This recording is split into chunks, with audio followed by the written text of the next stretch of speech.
بسم الله الرحمن الرحيم الحمد لله رب العالمين والصلاة والسلام على أشرف الأنبياء والمرسلين وعلى آله وصحبه أجمعين رب اشرح لي صدري ويسر لي أمري واحلل عقدة من لساني يفقهوا قولي سبحانك لا علم لنا إلا ما علمتنا إنك أنت العليم الحكيم ولا حول ولا قوة إلا بالله العلي العظيم أما بعد أحييكم بتحية الإسلام السلام عليكم ورحمة الله وبركاته. Alhamdulillah, syukur kita kepada Allah Subhanahu wa taala dengan izin kurnia Allah, keupayaan dan kelapangan anugerah Allah Subhanahu wa taala, masih lagi kita ditakdirkan untuk melazimi tempat-tempat yang baik, berada di tempat yang baik. Maka ketahuilah kebolehan dan keupayaan ini adalah rezeki dan anugerah daripada Allah Subhanahu wa taala. Ianya bukan berlaku secara kebetulan, kerana Allah Taala tidak pernah buat kerja ikut kebetulan. Tidak ada dalam kamus Allah melakukan sesuatu menurut kebetulan. Semuanya berlaku menurut takdir dan ketentuan yang teliti dengan sifat Allah Taala itu Al-Khabir. Innallaha khabirun bima ta'malun. Allah Ta'ala sangat teliti dengan apa sahaja yang kamu kerjakan. Kebolehan ini juga bukan berlaku kerana keinginan kita, kerana banyak juga keinginan kita tidak berlaku seperti mana yang kita ingini. Keinginan kita hanya akan berlaku jika ia seiring dengan kehendak dan takdir Allah Subhanahu wa taala. Sebab itu bila mana kita mampu dan berupaya untuk berbuat kebaikan, tidak perlu ada rasa dalam hati kita bahwasanya kita ini baik, mulia, apatah lagi untuk merasa dan memandang rendah dan hina kepada orang lain.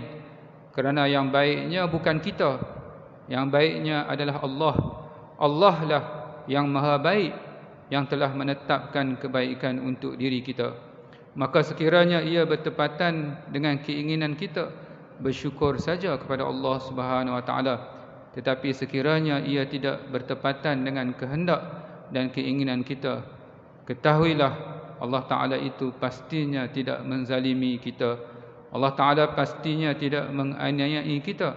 Allah Taala pastinya tidak pernah buat kerja sia-sia, dan Allah Taala pasti melakukan sesuatu ada sebab dan hikmahnya. Jika perkara ini kita yakini, maka insya-Allah sebesar mana ujian yang Allah Ta'ala berikan kepada kita, insya-Allah kita akan mampu menghadapinya. Kita akan ada jalan keluarnya. Tuan-tuan dan puan yang dirahmati Allah sekalian, jangan lupa untuk berniat i'tikaf, berniat juga untuk menunggu salat Isyak berjamaah, dan berniat juga untuk mengutip mutiara ilmu untuk diamalkan. Al-umur bimaqasidiha, setiap urusan dinilai bergantung kepada niat. Ibadah tanpa niat tidak sah dan tidak ada maknanya, sia-sia ibadat kita. Tuan-tuan dan puan yang dirahmati Allah sekalian, insya-Allah kita akan masuk kepada tajuk al-ghibah, yakni mengumpat. Tajuk yang amat penting, yang menjadi umpat ini menjadi makanan harian kebanyakan daripada kita. Cuba muhasabah balik berapa banyak ini kita insan-insan yang kita umpat maksudnya. Nanti kita tengok mudah saja tuan-tuan sekalian, umpat ni ghibah daripada perkataan ghaib. Ghaba ghaib, ghibah ghaib tuan-tuan sekalian. Maksudnya apa? Daripada literal meaning kita boleh dapat dua makna. Yang pertama, kita bercakap sesuatu orang tu tak ada, kita bercakap kat belakang dia, ghaib, dia tak ada, dia ghaib. Yang kedua tuan-tuan sekalian, pahala kita ghaib. Ni yang lebih takut lagi. Tuan-tuan tekan nombor akaun, masuk password, tengok-tengok akaun ghaib. Kelang kabut gila tuan-tuan sekalian. Kan, call bank semua tanya pasal apa, pi mana duit saya ni. Kelang kabut. Tuan-tuan sekalian, kita nanti di hari akhirat kelak terima buku amalan, cek akaun ghaib. Tuan-tuan nak call siapa? Mana boleh call dah waktu tu. Kena terima saja tuan-tuan sekalian. Sebab tu kita kita takut maksudnya. Mengumpat ni tuan-tuan sekalian, pahala kita akan diberikan kepada orang lain, tuan-tuan sekalian. Berapa banyak orang yang kita umpat, sama ada dengan lidah. Itu dengan lidah, tak termasuk dengan umpat dengan hati. Apa dia umpat dengan hati? Iaitu buruk sangka. Kita buruk sangka dengan pasangan kita, kita buruk sangka dengan anak-anak kita, kita buruk sangka dengan jiran kita, tuan-tuan sekalian. Semua tu nanti tuan-tuan sekalian di hari akhirat kelak bangkit, semua keliling kita ada. Semua nak tuntut hak dia. Dulu kami masih hidup, kenapa kau tak tanya? Kenapa kau bersangka buruk dengan kami? Sekarang kami nak minta hak-hak kami. Tuan-tuan sekalian, berapa ramai yang kita berburuk sangka, tuan-tuan sekalian. Mengumpat dengan hati, tuan-tuan sekalian. Habis pahala kita bagi kat orang. Bedak habis kat orang. Utara kata bedak habis kat orang, tuan-tuan sekalian. Last sekali tuan-tuan sekalian, last sekali. Tuan-tuan, habis dah pahala saya. Saya tak nak bagi apa. Ramai lagi. Dia tarik kepala kita, tarik bau kita. Mana hak kami? Tuan-tuan dan puan sekalian, habis dah, saya tak boleh nak bagi apa. Hari ini hari yang maha adil. Setiap hak harus dipulangkan. Maka diambil dosa mereka-mereka yang banyak tadi, diletakkan di atas bahu kita. Nabi kata apa? This is bankrupt. Maksudnya, ni hakikat bankrupt yang sebenarnya. Semua pahala yang kita buat diberikan kepada orang lain, malah hutang orang lain, dosa orang lain kita ambil dan kita tanggung, tuan-tuan sekalian. A waste of time. Buang masa, tuan-tuan sekalian. Tuan-tuan dan puan yang dirahmati Allah sekalian. Dan ghibah ni, tuan-tuan sekalian, dosa sangkut dengan orang. Saya pesan kepada diri saya dan tuan-tuan sekalian, tolong jangan buat sesuatu yang zalim, dosa yang bersangkut dengan orang. Payah. Kita ni kalau sebelum mati, ada gangguan suara. Okay.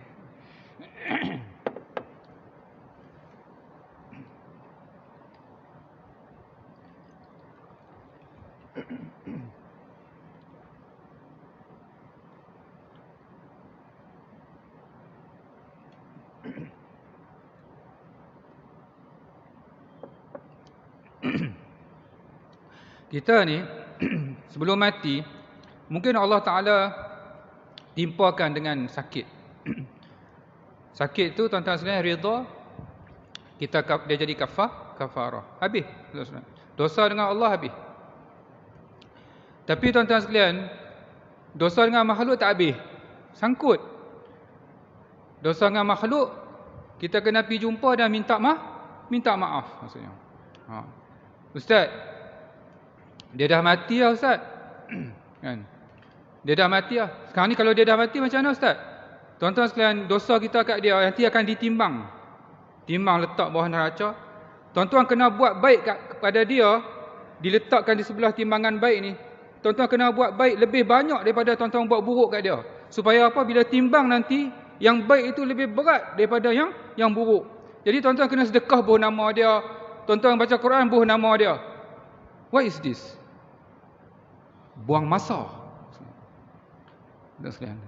Sebab apa saya kata buang masa? Kita pun tak cukup. Pahala kita pun tak cukup. Tu pergi bagi kat orang. Jadi tuan-tuan sekalian, jaga.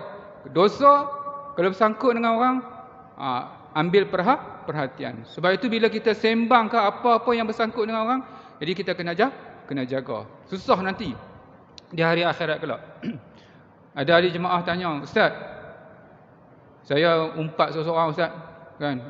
Tapi saya nak jumpa dia payah sebab dia orang besar. Jadual dia ketat. Kan? Macam mana Ustaz? Saya kata itu bukan urusan saya. Itu bukan urusan saya, urusan kamu. Berani buat, berani tanggung. Maksudnya, carilah. Dulu nak ngumpat sangat. Kan? Tuan-tuan dan puan yang dirahmati Allah SWT. Sebab itu jaga-jaga tuan-tuan sekalian. Susah nak jumpa tuan-tuan sekalian. Di hari akhirat kelak, Allah Ta'ala bagi peluang untuk dibicarakan seorang-seorang di hadapan Allah, disaksikan oleh para nabi. Seorang-seorang tuan-tuan sekalian. Lama dah lah. Kes banyak. Tuan-tuan lama. Ustaz, lamanya Ustaz. Akhirat abadi. Time is not a problem. Tak ada masalah masak tuan-tuan sekalian, queue. Lepas tu tak tahu 10:30 program. Kan tuan-tuan kalau duduk lama-lama sikit, tuan-tuan buka 10:30 program. Lepas ni apa?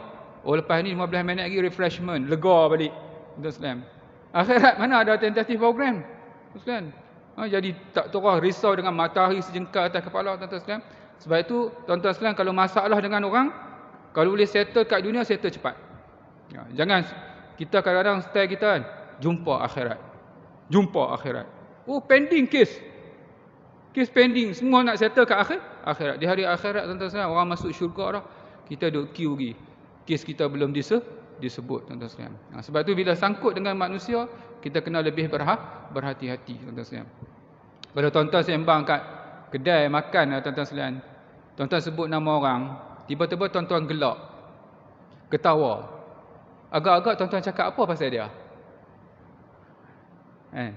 Ada orang gelak, ketawa, cakap pasal seseorang, sebut kebaikan dia, jasa dia. Mana ada orang gelak, ketawa? Selalu orang ketawa sebab apa? Kelemahan dia, kekurangan dia, kegelojohan dia. Bakat gelak. Maksudnya apa? Dia dengar dia tak suka. Ustaz, macam mana nak tahu kata dia tak suka? Put yourself in his shoes. Masuk, kita duduk tempat dia. Kita suka tak orang cakap macam ni? Saya pun tak suka, Ustaz. Nama dia mengumpat. Jadi dah jadi dosa. Tuan-tuan dan puan yang dirahmati Allah sekalian. Sebab tu kita kena berhati-hati. Mudah. Orang kata dua benda yang best dalam hidup ini. Pertama, makan free. Kan? Kenyang pun kalau nak belanja, let's go. Yang kedua, mengumpat. Itu dua benda yang best. Mengumpat.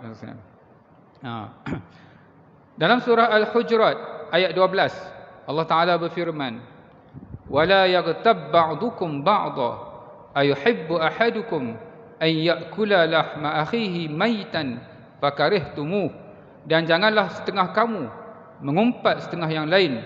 Adakah seseorang kamu suka memakan daging saudaranya yang telah mati?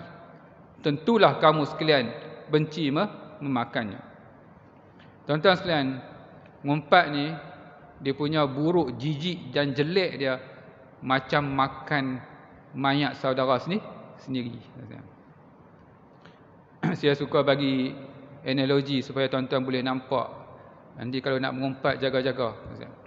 Kata tuan-tuan tersesat di gurun Sahara, tuan-tuan sekalian, gurun kering kontang, tiada makanan, tiada air dan tiada makanan, dengan kawan, tuan-tuan sekalian. Jadi tuan-tuan sekalian, kawan ni tak larat sangat dah, kita duk gagah, kita bertahan sikit, dia pun tak larat sangat, jatuh tuan-tuan sekalian, mati. Mati, tuan-tuan sekalian. Tempat yang dia jatuh mati tu, kebetulan babi pun mati kat sebelah tu. Tuan-tuan sekalian, sekarang ni tuan-tuan sekarang ni, tuan-tuan kena makan tau. Sebab kalau tuan-tuan tak makan, tuan-tuan pun mati juga. Tuan-tuan kena makan. Maqasid syariah menjaga nyawa. Kena makan sekarang ni. Tuan-tuan ada two choice. Babi dengan kawan sendiri. Tuan-tuan nak makan yang mana? Nak makan babi kah? Ataupun nak makan saudara sendiri, mayat dia? Saya tanya semua masjid tuan-tuan sekalian. Semua kata, Ustaz, tak gamak Ustaz nak makan kawan sendiri. Kalau terpaksa juga makan babi. Tuan-tuan sekalian, nak bagi tahu orang mengumpat ni lebih baik dia makan babi. Sebab mengumpat ni makan mayat saudara sendiri, tak gamak. Jadi kalau siapa-siapa mengumpat tu, jom makan babi weh.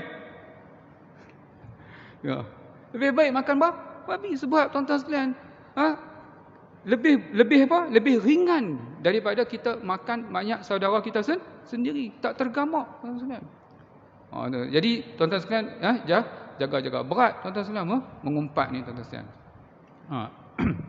Sabda Rasulullah sallallahu alaihi wasallam, setiap orang muslim atas muslim yang lain haram darahnya, yakni tidak boleh membunuhnya tanpa hak, haram hartanya, tidak boleh merampasnya, dan haram kehormatannya, yakni tidak boleh menjatuhkan maruahnya, termasuk juga tidak boleh mengumpatnya.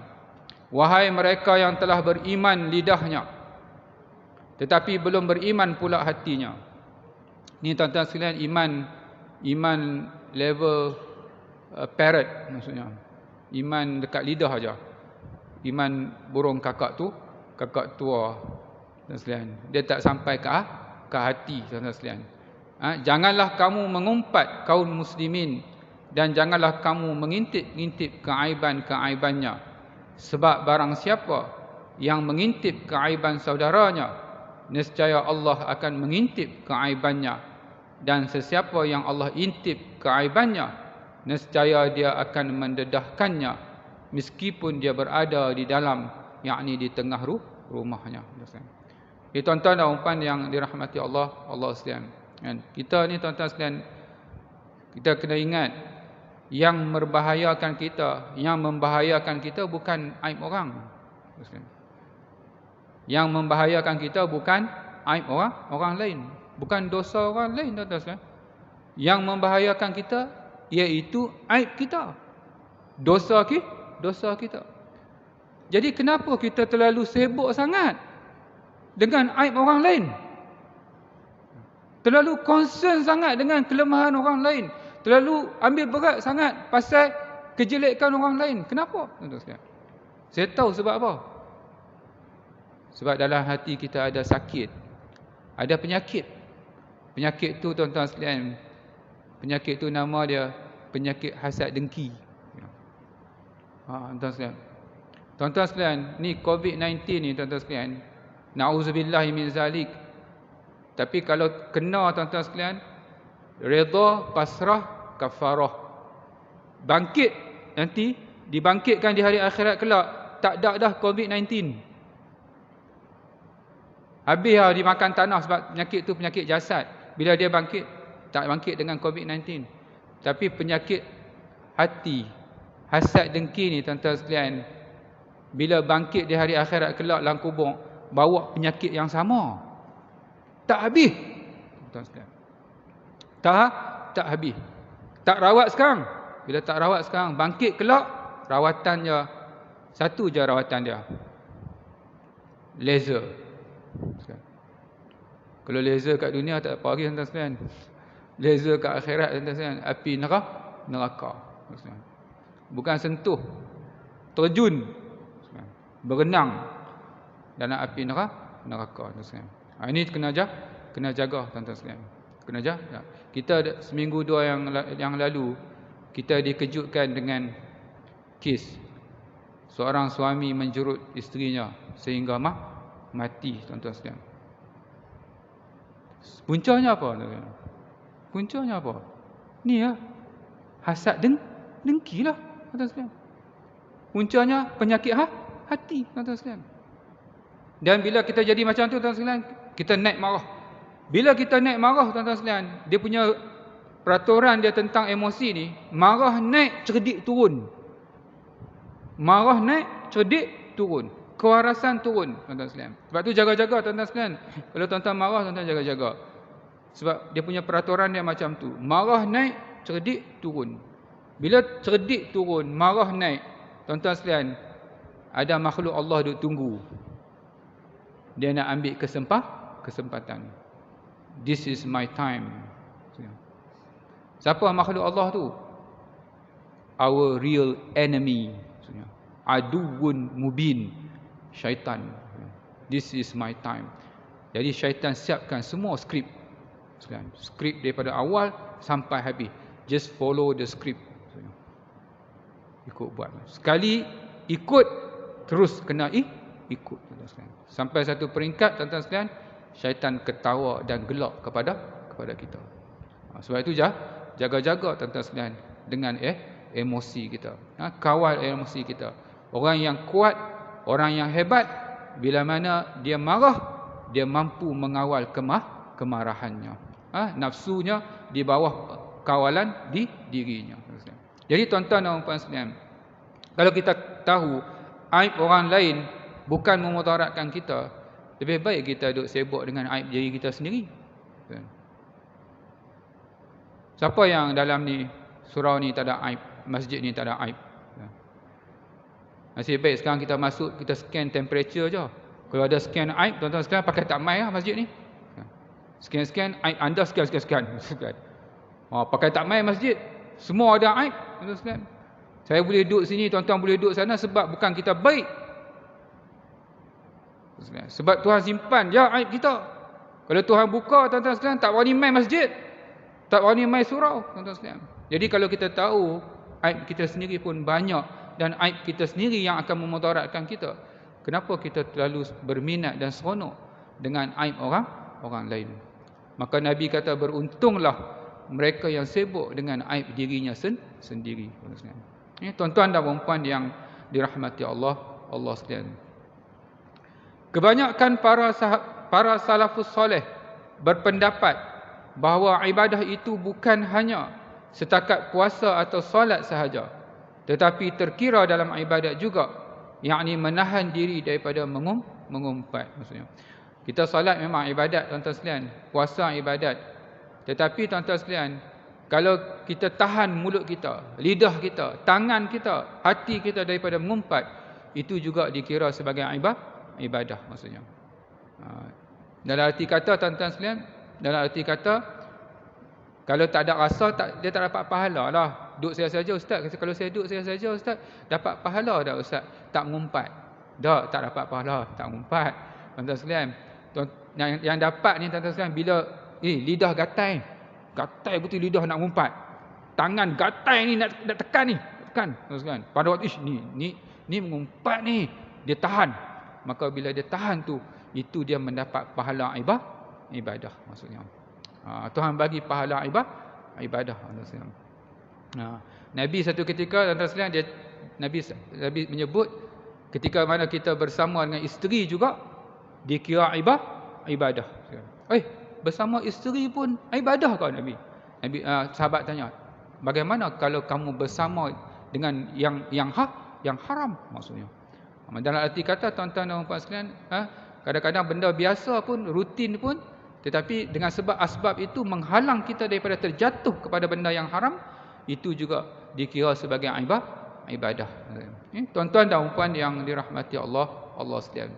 Ini kita tengok tarikh mengumpat. Senang sangat mengumpat ni, tuan-tuan sekalian. Ialah apabila anda menyebut sesuatu yang boleh menimbulkan kebencian atau kemarahan saudaramu. Senang, tuan-tuan sebut apa-apa. Bila dia mendengarnya, sama ada yang disebutkan oleh anda itu sebagai kekurangan pada anggota badannya, keturunannya, bentuk kejadiannya, perbuatannya, perkataannya, agamanya, dunianya, pakaiannya, rumahnya, binatang kenderaannya sekaligus. Semua. Tengok kereta dia, tuan-tuan sekalian. Apa beli kereta 4 segi macam ni? Tak ada taste langsung. Dengar kat dia, dia rasa terhina, dia rasa kecil hati, dia tak suka, jatuh mengumpat. Senang sangat, tuan-tuan sekalian. Sedekah pahala kepada orang lain. Kekurangan yang pertama, anggota badan, contoh rabun, juling, botak, pendek, hitam, dan lain-lain. Ustaz, dia memang hitam sungguh ustaz. Pasal dia hitam sungguh tu nama dia mengumpat. Kalau dia putih pi kata hitam, itu nama fitnah. Tuan-tuan sekalian, itu pahala dosa lagi besar. Pasal betul tu dia tak suka, tuan-tuan sekalian. Bila dia tak suka, nama dia mengumpat. Ini jaga-jaga, tuan-tuan sekalian. Nasab keturunan dia, bapaknya jahat. Bapaknya jahat, rendah akhlaknya, bapaknya tukang pikul air, maksudnya hinalah pekerjaan dia, dan lain-lain. Ini pun jatuh dalam mengumpat juga. Sebut pasal bentuk dan perangainya, hodoh, sombong, pengecut, baran, dan lain-lain juga. Mengumpat dia tu. Tapi kalau tuan-tuan nak sebut juga, sebab tu saya kata mengumpat ni original hukum dia haram.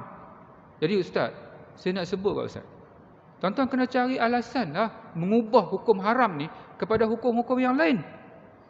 Sekurang-kurangnya makruh. Makruh tak payah Sebab makruh tu tinggal dapat pahala. Buat tak berdosa. Buat apa duk cari makruh.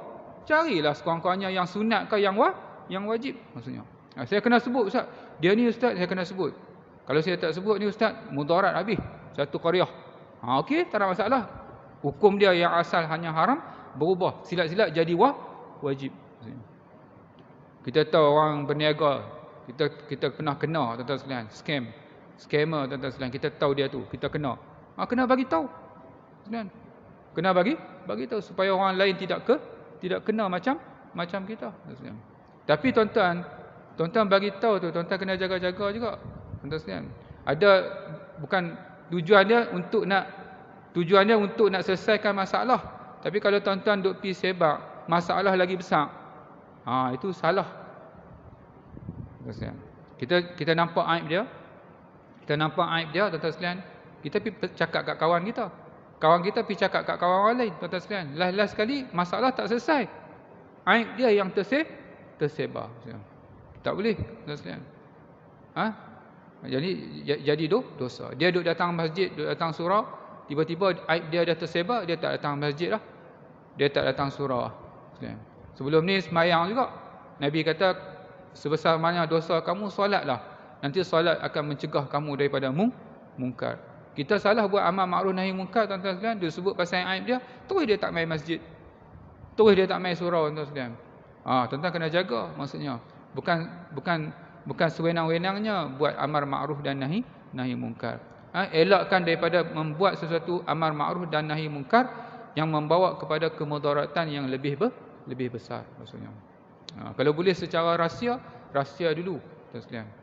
Datang jumpa dia, cakap dia perlahan-lahan. Kalau kita tak mampu, ustaz, siapa saya ustaz? Cakap dengan tu imam, cakap dengan tuan nazir maksudnya. Tuan sekalian. Tuan-tuan dan puan yang dirahmati Allah sekalian. Kita tuan-tuan sekalian, biasa kita kalau kita suka buka aib ni, saya kata tadi dalam hati kita ada penyakit. Isteri kita ada aib, suami kita ada aib, anak-anak kita ada aib, tapi kita taklah rasa nak pergi buka kat orang. Pasal apa? Pasal dalam hati kita ada sayang.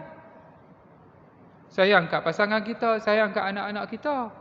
Kita taklah seronok duk cerita aib mereka kepada orang lain.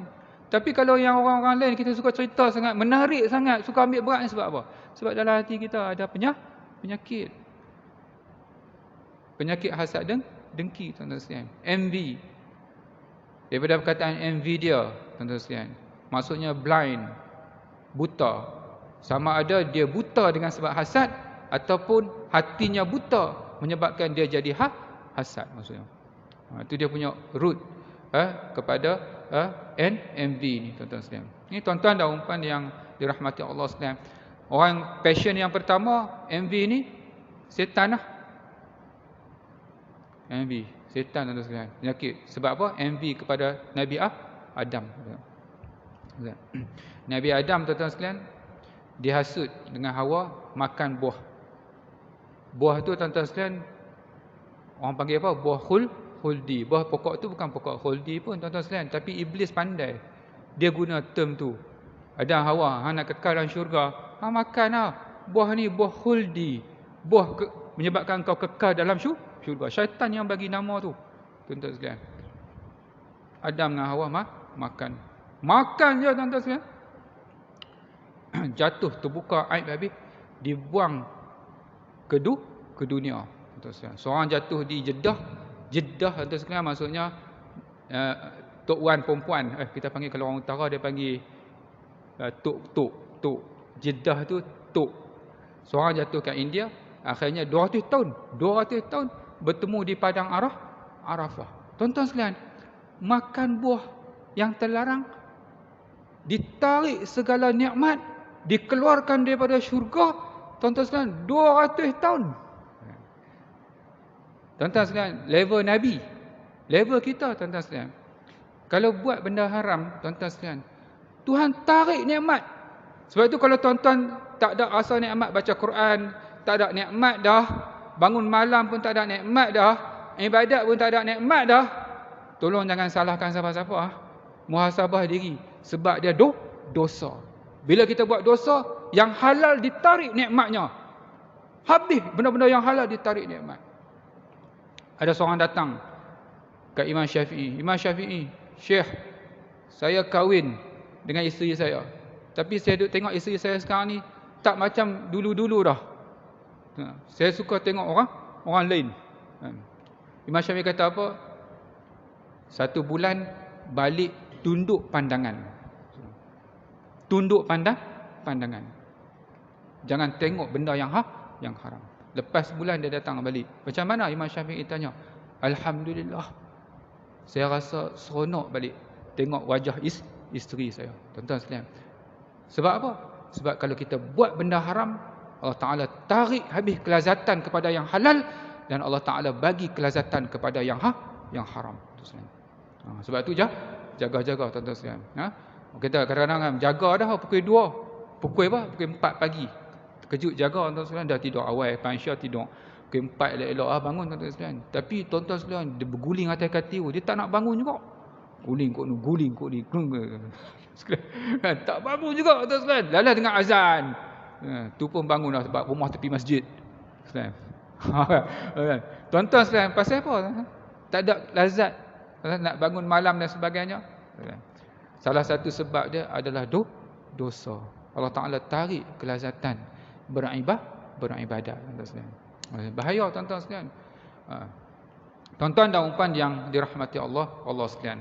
Perbuatan keduniaan dia. Kurang ajar, tidak mengendahkan orang, banyak mulut, besar temboloknya, makan banyak, tuan-tuan sekalian. Banyak tidur, tidak bijak menyelesaikan diri, dan lain-lain. Perbuatan urusan keagamaannya, zalim, cuai sembahyangnya, ambil ringan bab-bab najis, menderhaka kepada ibu bapa, dan lain-lain. Ini perbuatan dia. Pakaiannya, lengan bajunya terlalu panjang, seluarnya terlalu labuh, bajunya kotor, dan lain-lain. Ini kesimpulannya. Kesimpulan yang Nabi bagi daripada makna ribah tersebut terangkum dalam sabda baginda SAW, ribah yakni mengumpat itu, anda menyebut perihal saudaramu dengan sesuatu yang dibencinya. Simple, tuan-tuan sekalian. Sebut sesuatu yang dia tak suka, maka jatuhlah kita dalam mengumpat. Yang mana jelek dia seperti makan mayat saudara sendiri, tuan-tuan sekalian.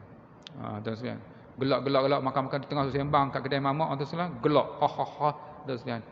Maksudnya duk makan cubit mayat saudara sendiri, ada yang asam pula, tuan-tuan sekalian. Lagi sedap, tuan-tuan sekalian. Tuan-tuan dan puan yang dirahmati Allah sekalian. Yang dilarang ialah menyebut perihal saudaramu dengan lidah, sebab dengan sebutan anda dapat menyampaikan kekurangan saudaramu dan mendedahkan perkara-perkara yang dibencinya. Oleh yang demikian, membuat sindiran itu samalah seperti berkata terang-terangan. Perbuatan samalah seperti perkataan. Dia punya roh dia ialah menyampaikan kekurangan, menyebar luaskan perkara-perkara yang dibenci. Dengan apa kaedah sekalipun, tuan-tuan sekalian, metod bagaimana sekalipun, dengan roh yang tadi, semangat yang tadi untuk nak sebarkan keaiban seseorang, maka jatuhlah dia dalam ta'rif mengumpat. Mengisyaratkan samalah seperti mengangguk, berkelip mata samalah seperti berbisik, menulis samalah seperti gerak laku. Pendek kata, apa saja yang dilakukan menunjukkan kepada maksud ghibah, maka ia adalah dilarang dan dihukumkan haram. Maksudnya, ini tuan-tuan dan puan yang dirahmati Allah sekalian, berhati-hati. Orang yang mengisyaratkan dengan tangannya perihal pendek ataupun panjangnya seseorang, ataupun dia meniru gaya jalannya, adalah ghibah yang dilarang. Menulis mengenai keaiban diri seseorang adalah ghibah juga, sebab pen ataupun kalam itu menggantikan lisan. Termasuk ghibah juga jika anda menujukan ucapan anda kepada seseorang tanpa menyebut namanya. Ni kita orang Melayu, kalau nak sebut aib, janganlah sebut nama. Tuan-tuan sekalian, ini tuan-tuan sekalian, salah sebenarnya. Dalam budaya kita aja macam tu. Tapi dalam budaya, dalam agama, tak sebut nama pun, tapi kalau dengan sebab itu orang tahu siapa dia, maka dia juga terjatuh dalam mengumpat. Misalnya, setengah-setengah orang yang berjalan di hadapan kita hari ini, bila orang yang ditujukan ucapan itu faham bahawa dia yang dimaksudkan, maka itu juga jadi ribah maksudnya. Jangan kata tak sebut nama. Jadi kalau orang tahu je yang dimaksudkan itu, maka itu juga jatuh ribah. Demikian juga seseorang itu tersinggung sebab keaibannya disebutkan dalam bentuk doa. Ni tuan-tuan sekalian, ni bagus tuan-tuan sekalian. Ni saya nak bagi tahu. Syaitan pandai. Kadang-kadang tuan-tuan sekalian dia decorate, hias, nampak cantik tuan-tuan sekalian. Tapi hakikatnya satanik maksudnya. Maksudnya berdosa. Alhamdulillah Tuhan tidak mengenakan aku dengan bala ataupun penyakit tu. Ni tuan-tuan sekalian. Siapa ni? Penyakit itu penyakit siapa ni? Maksudnya penghinaan. Tuan-tuan sekalian. Perlu sebut. Kenapa perlu sebut? Tuan-tuan sekalian. Siapa ni? Merujuk kepada siapa ni? Kepada seseorang. Tuan-tuan sekalian. Itu pun tuan-tuan sekalian jatuh dalam mengumpat. Ya, tuan-tuan sekalian. Jaga-jaga tuan-tuan sekalian. Alhamdulillah. Terima kasih ya Allah. Tuhan tidak mengenakan aku dengan bala ataupun penyakit itu. Tapi kalau tuan-tuan cakap secara umum macam alhamdulillah tak kena COVID-19, tak apalah. Tapi kalau tiba-tiba dalam grup tu ada seorang yang kena, kita pergi sebut macam tu tuan-tuan sekalian dalam grup. Tuan-tuan sekalian, ada grup saya tuan-tuan sekalian. Dia sebut kan, dia kata kita duk sebutlah syafakallah. Dia sebut apa abang saya minggu lepas penyakit ni mati. Dia pergi sebut dalam grup. Orang duk syafakallah, dia pergi sebut abang saya berapa minggu lepas sakit yang sama mati. Saya kata jangan cakap ni dalam ni. Orang yang sakit tu ada dalam ni. Kan? Dia kata jawab balik. Dia kata ini fakta Ustaz. Astagfirullah. Memanglah fakta tuan-tuan sekalian, tapi janganlah maksudnya kena jaga dia punya adab tu tuan-tuan sekalian. Kan? Jangan kita tak tahu dalam grup tu ada orang yang terasa hati tuan-tuan sekalian. Kita suka baru-baru ni saya bawa anak-anak pergi mandi tuan-tuan sekalian tepi laut. Kan? Isteri kata boleh tak nak ambil gambar masuk dalam grup? Kan? Grup keluarga. Saya kata tak payah. Sebab kita tak tahu. Takut ada yang terasa. Mungkin tak semua sama boleh macam kita. Maksudnya nanti ada yang tak mampu, dia akan terasa hati. Anak-anak tengok mak ayah bila nak pergi, ni boleh pergi kan. Jadi tak pasal-pasal yang tak ada masalah jadi masalah tuan-tuan. Jadi kita kena jaga tuan-tuan. Termasuk juga jika seseorang yang mula-mula memuji seseorang yang hendak dikejinya. Ni style kita ni. Kalau nak kutuk pun jangan kutuk terus. Dia pandai tuan sekalian. Angkat dulu lepas tu hampuk. Hampuk tuan-tuan faham tak? Orang utara. Tuan sekalian. Angkat, hempas. Tuan sekalian. Tuan-tuan tahu ayat dia macam mana? Tapi puji-puji. Tapi itu dia nak hampuk. Tuan sekalian. Alangkah baik sekali hal orang itu. Tapi malangnya. Malang tu mengumpat. Dia sebut aib tuan sekalian. Tujuannya tidak lain melainkan mencaci orang itu. Juga tuan-tuan tengok ni semua terselindung, nampak cantik. Jika dia menyebut keaiban seseorang itu di hadapan ramai, tetapi mereka tidak dapat mengagak siapa orang yang ditujukan celaan itu, lalu dia menyebut pula subhanallah, hairan betul si fulan itu dengan kelakuannya, hingga apabila didengar lagi oleh ramai, mereka pun faham siapa orang yang ditujukan celaan tadi. Ini adalah satu dosa besar kerana dia menggunakan nama Allah, iaitu nama Tuhan, dijadikan perantaraan untuk merealisasikan cita-citanya yang jahat, yang sakit hatinya. Dia berkata juga, ni juga bentuk-bentuk mengumpat. Sungguh sedih aku apa yang berlaku ke atas sahabat kita kerana kecuaiannya dan perilakunya yang tidak baik. Elok dah tuan-tuan sekalian. Bahagian pertama tu tuan-tuan sekalian simpati. Tuan-tuan sekalian, tapi bahagian belakang tu kutuk. Tuan-tuan sekalian. Ni nama dia mengumpat tuan-tuan sekalian. Kenapa seronok sangat nak sebut aib orang? maka orang yang berkata begitu adalah pendusta, sebab sekiranya dia benar-benar sedih, tentu dah dia tidak begitu senang melahirkan kepada orang ramai sesuatu yang akan dibenci sahabat. Tuan-tuan sekalian, Imam Ghazali sebut ni, tuan-tuan sekalian. Imam Ghazali sebut ni lebih 800 tahun yang lalu. Perangai ni dah ada. Dan perangai ni sampai sekarang ada. Orang yang sama, tuan-tuan sekalian, manusia yang sama, ada hati dan ada perasaan, penyakit yang sama. Dia punya pelakon pun sama. Setan dulu kok.